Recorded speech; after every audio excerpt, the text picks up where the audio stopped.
Pensando en Familia. Bueno, y la columna de Pensando en Familia el día de hoy es una columna que va a ser interpeladora. Nos costó a nosotras un poco encararla, pero nos parece fundamental hablar del tema del suicidio, ¿no?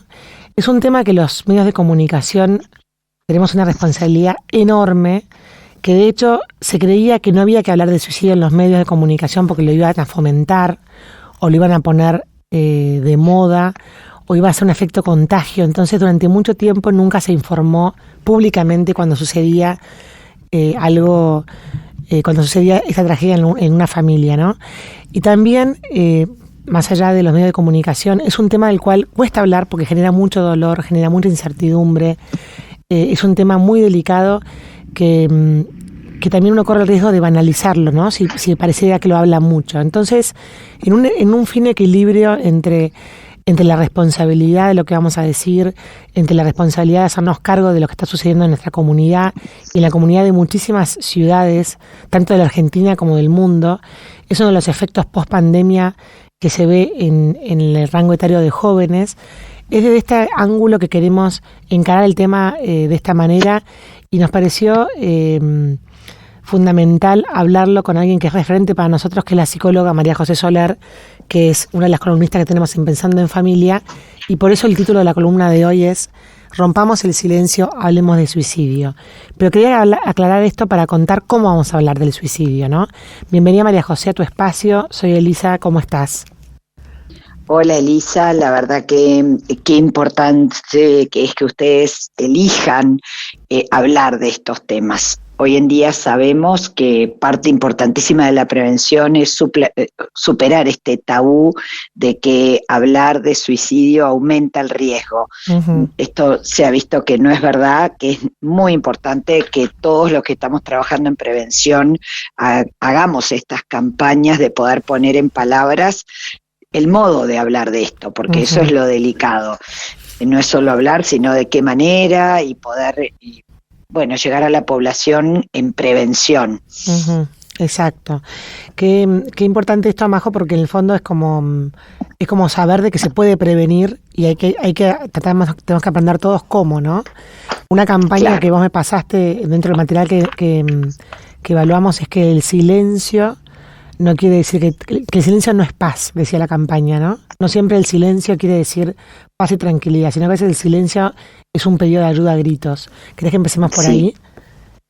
Sí, yo te diría que puede estar importante para nuestros oyentes de hoy ver un poco los factores de riesgo que pueden haber, porque uno dice, ¿cuándo me lo tomo en serio? ¿Cuándo no? ¿Cuánto esto es una conducta como medio esperable?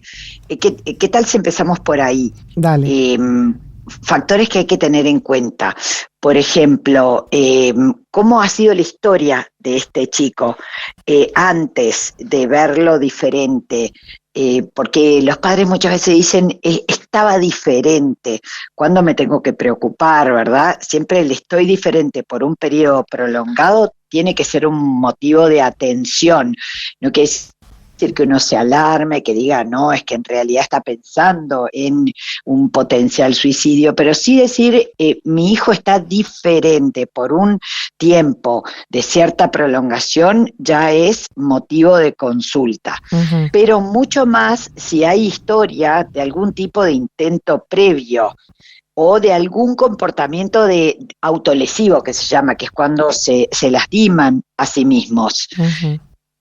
Otro factor de riesgo, por ejemplo, es la presencia de trastornos psiquiátricos, ya sea en el chico o en la familia, trastornos del humor, trastornos psicóticos, que haya tenido algún abuso excesivo de alguna sustancia que lo haya llevado a una situación límite de determinado tipo, que tenga conductas antisociales de envergadura sostenidas en el tiempo. Es importante esto de que no es que uno tiene que ser un alarmista y a partir de una borrachera de un hijo uno tiene que decir, uy, es que va a intentar quitarse la vida, no, pero sí cuando vamos viendo, mi hijo está diferente, ha aumentado conductas que no eran propias de él, tenemos que atenderlo. Y sobre todo ciertos síntomas claves, como son, lo veo que no disfruta, que se llama en psiquiatría la anedonia, la incapacidad de disfrutar, está como apagado, o en otros chicos aumentó la agresividad y la impulsividad, la vehemencia, el descontrol, no duerme, crisis de ansiedad y pánico también puede ser otro, comentarios negativos que hablan como de una desesperanza, que se instaló un cuadro de tristeza, de mirar el futuro con desgano, con comentarios negativos, porque esto es lo que se está como gestando latentemente, se podría decir. Después va a haber como eventos precipitantes, ya sea pasó algo en la comunidad, de repente lo dejó un novio o una novia, o se sintió humilladísimo por algo. Si es en un adulto, a veces es una crisis financiera, es como la pérdida del estatus. Yo era una determinada persona y perdí no solo mi trabajo, sino también perdí mi fuente de autoestima, o perdí mi fuente de recursos. Para otras personas también a veces es que les muera alguien, o que se enferme gravemente alguien cercano, o ellos mismos un trastorno de salud importante, que hay una enfermedad médica en curso y no hay recursos de personalidad para bancar esa enfermedad, una familia altamente disfuncional que no logra sostener al chico. En definitiva, hay que estar atentos, no minimizar las señales de alerta, saber, sin ser alarmistas, sí estar atentos.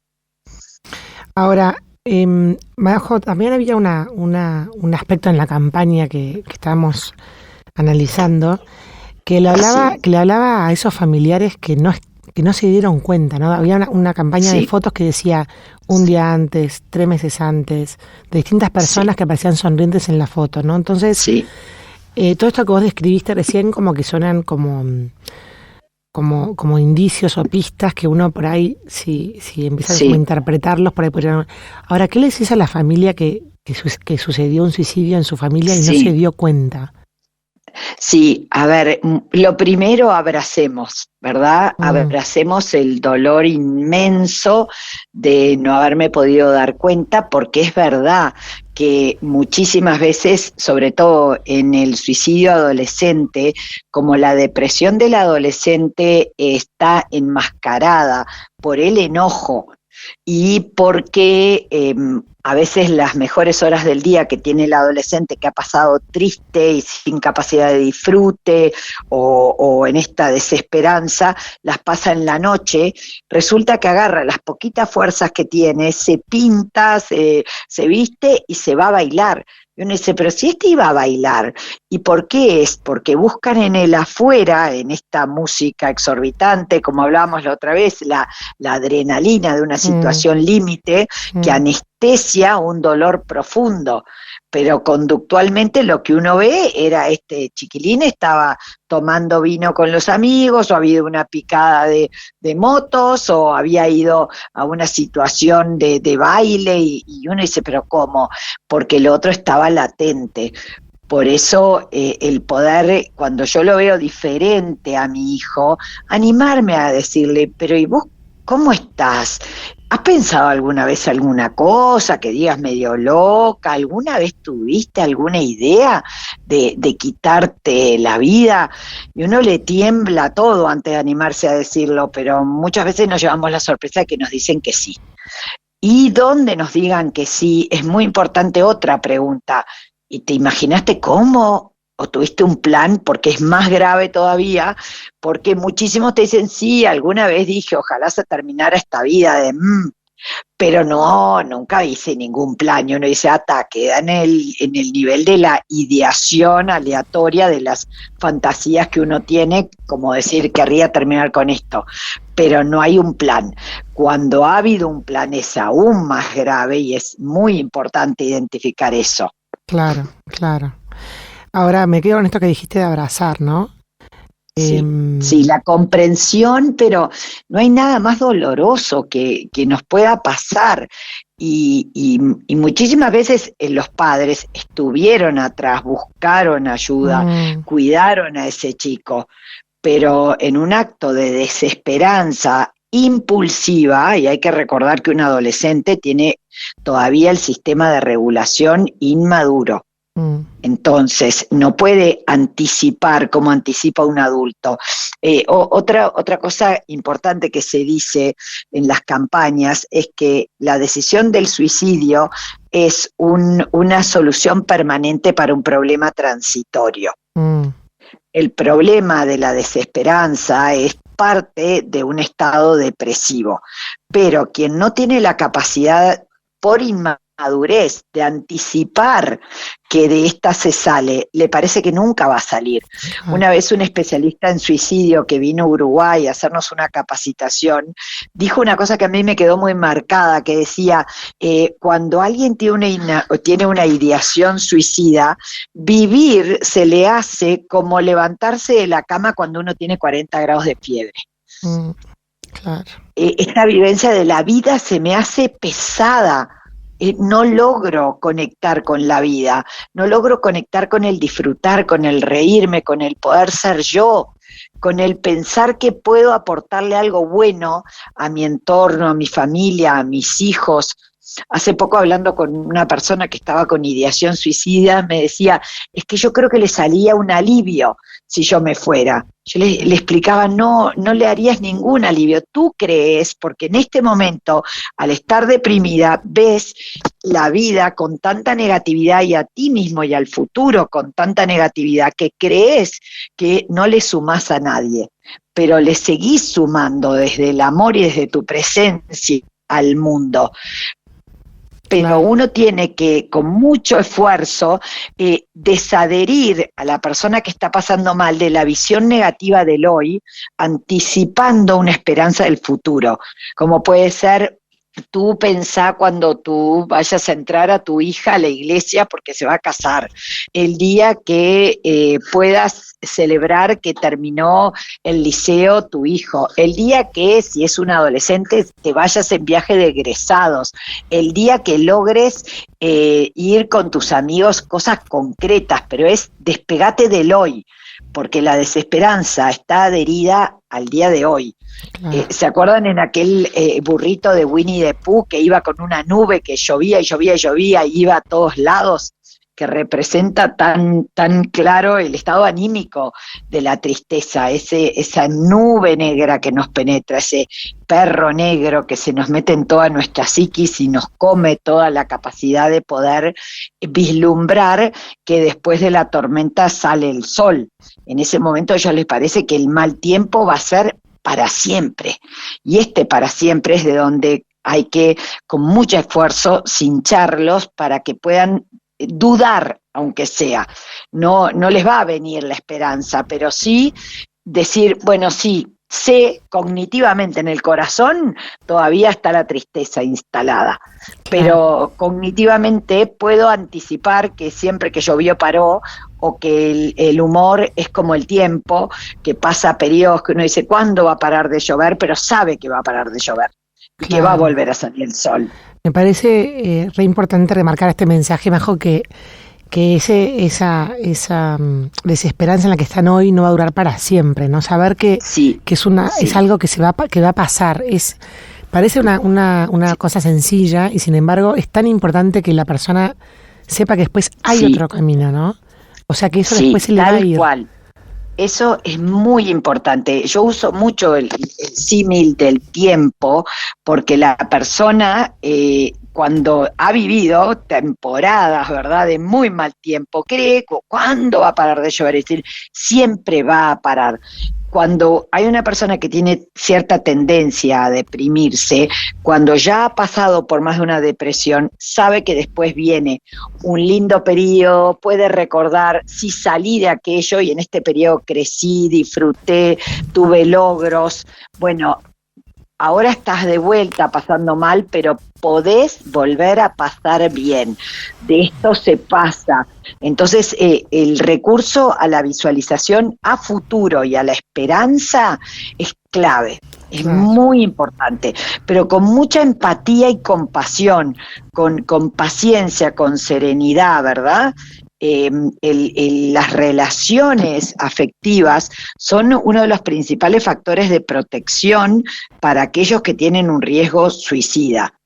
El que tenga cariños por ahí. Muchas veces se dice una mascota también, que me tengo que hacer cargo de un hijo, me tengo que hacer cargo de mi mascota, tengo un soporte social que me acompaña.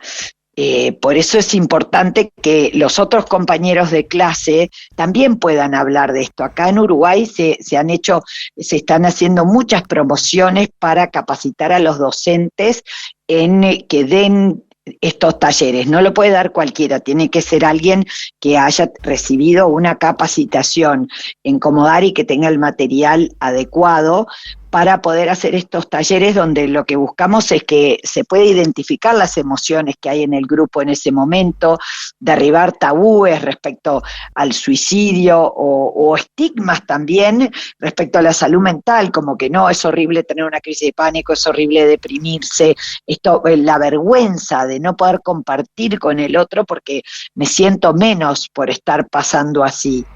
Claro. Y esto en la comunidad tiene que prepararse para darle respuesta a estos chicos.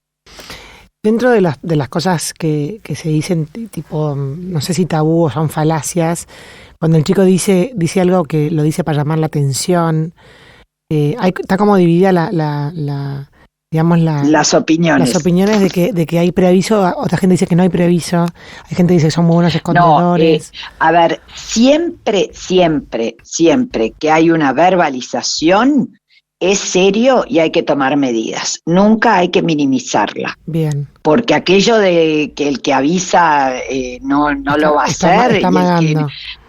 Es mentira, porque puede ser, sí, que alguna persona lo haga como un llamado de atención, pero se puede ir para el otro lado igual, le puede salir mal igual.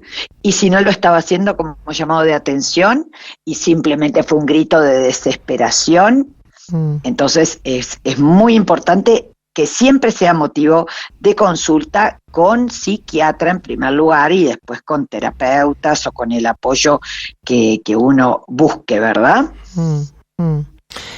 Y muchas veces hay que tener una internación compulsiva. Esto a los padres les cuesta pensar, pero cuando el chico ya no responde por él, porque el peso de la depresión es demasiado fuerte, el proceso de internación va a ser necesario. Pero sobre todo saber que hay personas con quienes hablar, las líneas de apoyo para la búsqueda de consejo, de apoyo, la línea de ideación suicidia, toda esta información ayuda mucho a los chicos, saber que hay lugares a donde ir a pedir ayuda y que cuando se abren, eso les consuela, es muy importante. Qué importante esto que estamos hablando, Majo, me genera tanta responsabilidad, ¿no? Y también lo que sucede después en las familias, ¿no? Cómo reconstruir desde ahí la culpa, cómo manejarla, digamos, qué ayuda puede... Sí. ¿Qué hace la familia con lo que sucedió eso? Es sumamente doloroso. Se habla de la posvención, así como está la prevención, la posvención es cómo apoyamos el enorme dolor de las familias que adoraban a sus hijos y no pudieron evitar estas decisiones, ¿verdad? Entonces hay acciones a nivel de los centros hospitalarios, pero también acciones que tienen que ver con grupos de apoyo de padres. Esto es muy enriquecedor, es importante buscar grupos. Había uno que se llamaba Renacer, que era para padres, el apoyo con otros que les ha pasado, poder hablar con otros padres que han perdido a sus hijos de repente de otra manera, ¿verdad? Es bien importante. Como ir acompañando también a los compañeros de clase, en el caso de un adolescente, el poder ir a hablar al centro educativo o al equipo deportivo, ¿verdad? Esos grupos de pertenencia, porque queda lastimado el grupo. Totalmente, y bueno, y queda lastimada toda la sociedad, porque en el fondo es el grupo, pues es el colegio, pues la comunidad, la escuela, todos nos sentimos interpelados, ¿no? Sí. Bueno, Majo, la verdad que es un tema que creo que se abre y no se cierra nunca. Dejémoslo acá si te parece por hoy, y gracias por romper el silencio y ayudarnos a pensar en estas cosas. Bueno, todo lo que ayude, que podamos sumar, encantada. Muchísimas gracias, Majo, un saludo. Bueno, un beso, hasta luego. Bueno, y así pasaba María José Soler rompiendo el silencio, hablando del suicidio. Bueno, si después de escuchar esta nota te quedaste pensando, precisas ayuda o sabes que alguien precisa ayuda, hay un teléfono donde se puede llamar para acompañamiento, asistencia y orientación, que es el 0800-222-5462. 0800-222-5462.